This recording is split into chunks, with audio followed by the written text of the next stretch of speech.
കേന്ദ്ര പോലീസ് സേനയുടെ വിഭാഗമായിട്ടുള്ള സശസ്ത്ര സീമാബലിൽ constable, head constable, assistant sub inspector എന്നീ റാങ്കുകളിലുള്ള തസ്തികകളിൽ 1194 വേക്കൻസീസുമായി നോട്ടിഫിക്കേഷൻ ഇഷ്യൂ ചെയ്തിട്ടുണ്ട്.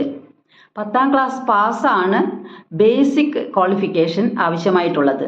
ഡ്രൈവർ കാറ്റഗറിയിലേക്ക് ഹെവി വെഹിക്കിൾ ഡ്രൈവിംഗ് ലൈസൻസും മറ്റ് കാറ്റഗറികളിലേക്ക് ബന്ധപ്പെട്ട മേഖലയിൽ സർട്ടിഫിക്കറ്റ് കോഴ്സ് അതല്ലെങ്കിൽ ഡിപ്ലോമ നേടിയിരിക്കണം. അസിസ്റ്റന്റ് സബ് ഇൻസ്പെക്ടർ പോസ്റ്റിന് +2 പാസ്സായിരിക്കണം. ഓൺലൈനായിട്ടാണ് ആപ്ലിക്കേഷൻ സബ്മിറ്റ് ചെയ്യേണ്ടത്.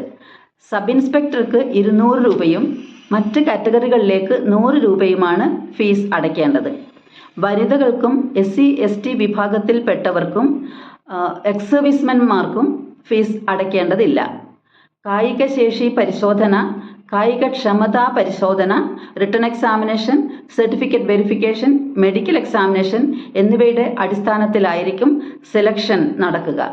ഏജ്, സാലറി തുടങ്ങിയ വിശദ വിവരങ്ങൾക്ക് നിങ്ങൾക്ക് അതേപോലെ ആപ്ലിക്കേഷൻ സബ്മിറ്റ് ചെയ്യാനുമായിട്ട് നിങ്ങൾക്ക് recruitment.ssb.gov.in എന്ന വെബ്സൈറ്റ് സന്ദർശിക്കാവുന്നതാണ്. ഇതിന് അപ്ലൈ ചെയ്യുവാനുള്ള ലാസ്റ്റ് ഡേറ്റ് April 19 ആണ്. Thank you for listening.